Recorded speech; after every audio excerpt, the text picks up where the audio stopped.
శ్రీ మహాగణాధిపతయే నమః శ్రీమాత్రే నమః మాచిరాజ్ భక్తి ప్రేక్షకులందరికీ నమస్కారం. జూన్ నెలలో మేషాది ద్వాదశ రాశులకి మాస ఫలితాలు ఏ విధంగా ఉంటాయో, నెల మొత్తం యోగించాలంటే ఎలాంటి ప్రత్యేకమైన విధి విధానాలు పాటించాలో, జూన్ నెలలో మేషాది ద్వాదశ రాశులకి ఏ తేదీలు కలిసి వస్తాయో ఏ తేదీలు కలిసి రావో, జూన్ నెలలో ద్వాదశ రాశుల వారికి మాస ఫలితాలు ఏ విధంగా ఉంటాయో ఈ వీడియోలో మనం తెలుసుకుందాం. తదుపరి మిథున రాశి. మిథున రాశి వాళ్ళకి జూన్ నెలలో మాస ఫలితాలు పరిశీలిస్తే మిశ్రమ ఫలితాలు కనిపిస్తున్నాయి. అంటే కొంత అనుకూల ఫలితాలు కనిపిస్తున్నాయి, కొంత వ్యతిరేక ఫలితాలు కనిపిస్తున్నాయి. అలాగే వ్యాపారం బాగా సాగుతుంది. మిథున రాశి వ్యాపారస్తులు బ్రహ్మాండంగా డబ్బులు సంపాదించగలుగుతారు. కానీ మనస్థిమితం ఉండదు. మనస్సును ప్రశాంతంగా ఉంచుకునే ప్రయత్నం చేయాలి. ఆర్థికంగా అప్పుడప్పుడు కొన్ని చికాకులు వచ్చినా కూడా వాటిని అధిగమించగలుగుతారు. అప్పులు చేయవలసిన పరిస్థితి వచ్చినా కూడా మళ్ళీ ఆ అప్పులు తీర్చగలుగుతారు. నమ్మిన వారి వల్ల మోసపోయే అవకాశం ఎక్కువగా ఉంది. నమ్మిన వాళ్ళు దగా చేస్తారు. కాబట్టి మిథున రాశి వాళ్ళు జూన్ నెలలో ఎవరిని పూర్తిగా నమ్మద్దు, నమ్మినట్టు నటించే ప్రయత్నం చేయండి.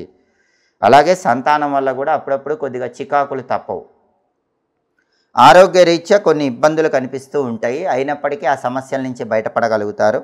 మానసిక ఆందోళనలు చోటు చేసుకుంటూ ఉంటాయి. మనస్సును స్థిమితంగా ఉంచుకునే ప్రయత్నం చేయటం చాలా మంచిది. కొన్ని ఊహించని సంఘటనలు ఎదురవుతూ ఉంటాయి. జూన్ నెలలో ఎప్పుడైనా ఊహించని సంఘటన జరిగితే మనోధైర్యంతో ఆత్మవిశ్వాసంతో ముందడుగు వేసే ప్రయత్నం చేయటం మిథున రాశి వాళ్ళు చేసుకోవాలి. అలాగే శత్రువుల వల్ల కొన్ని ఇబ్బందులు ఉంటాయి. బహిర్గత, అంతర్గత రెండు రకాలైన శత్రువులు ఇబ్బంది పెడుతూ ఉంటారు. కాబట్టి వెల్లుల్లిపై ఎప్పుడు దగ్గర ఉంచుకోవటం, దుర్గాదేవికి పూజ చేసిన కుంకుమ బొట్టు పెట్టుకోవటం, లేదా ఆంజనేయ స్వామికి పూజ చేసిన సింధూరం బొట్టు పెట్టుకోవడం తప్పకుండా చేసుకోవాలి. అలాగే కొన్ని పనులు మధ్యలో నిలిచిపోతూ ఉంటాయి. అటువంటప్పుడే స్థిర చిత్తంతో ఆ పనులు ముందుకు తీసుకెళ్లే ప్రయత్నం చేయాలి. మనోధైర్యంతో, మొండి ధైర్యంతో ముందుకు తీసుకెళ్తే ఆ పనులు విజయవంతంగా పూర్తి చేయగలుగుతారు. అధికారుల వల్ల కొన్ని ఇబ్బందులు కనిపిస్తున్నాయి. కాబట్టి మీ పై అధికారులతో జాగ్రత్తగా మాట్లాడండి, జాగ్రత్తగా వ్యవహరించండి. అప్పుడు వాళ్ళ వల్ల ఎలాంటి సమస్యలు ఉండవు. ప్రథమార్థంలో ఆరోగ్యంలో కొంత మార్పు అనేది కనిపిస్తుంది. అంటే ప్రథమార్థంలో మాత్రం కంటికి సంబంధించి, అలాగే తలనొప్పి, జ్వరము ఇలాంటి ఇబ్బందులు ఉన్న, ద్వితీయార్థంలో మాత్రం ఎలాంటి ఆరోగ్య సమస్యలు ఉండవు. ద్వితీయార్థం అంతా అనుకూలంగా ఉంటుంది. మొత్తం మీద పరిశీలిస్తే మిథున రాశి వాళ్ళకి కొద్దిగా ఆవేదనతో కూడిన ఆనందం అని చెప్పాలి. ముందు బాధ వస్తుంది, తర్వాత సంతోషం వస్తుంది. అలా నెల మొత్తం కూడా అంతిమంగా మాత్రం మంచి శుభ ఫలితాలే పొందగలుగుతారు. ఈ నెలలో మీకు కలిసి వచ్చేటటువంటి తేదీలు 2, 10, 12, 19, 21, 25, 30 ఈ తేదీల్లో ముఖ్యమైన పనులన్నీ చేసుకోవాలి. జూన్ నెలలో మిథున రాశి వాళ్ళకి కలిసి రాని తేదీలు 5, 7, 14, 17, 23, 27 అనుకూల తేదీల్లో ముఖ్యమైన పనులన్నీ చేయండి. ప్రతికూల తేదీల్లో ఎలాంటి పనులు చేయకండి. అలాగే మిథున రాశి వాళ్ళకి ప్రధానంగా కంటక శని దోషం నడుస్తుంది.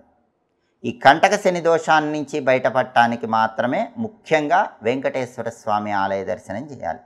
వెంకటేశ్వర స్వామికి ఈ నెలలో వచ్చే శనివారాలు తులసి మాలికని సమర్పించండి. వెంకటేశ్వర స్వామి ఆలయంలో ప్రదక్షిణలు చేసుకోవటం, దీపం వెలిగించుకోవటం చేయండి. వెంకటేశ్వర వజ్రకవచ స్తోత్రం చదవటం కానీ వినటం కానీ చేయండి. ప్రతిరోజు ఓం నమో వెంకటేశాయ, ఓం గోవిందాయ నమః ఈ 2 మంత్రాలు స్నానం చేశాక 21 సార్లు చదువుకుంటే కంటక శని దోషం తొలగిపోతుంది. అనుకూల ఫలితాలు అందిపుచ్చుకోవచ్చు. నెల మొత్తం యోగదాయకంగా ఉంటుంది. ఇవి జూన్ నెలలో మేషాది ద్వాదశ రాశులకి మాస ఫలితాలు.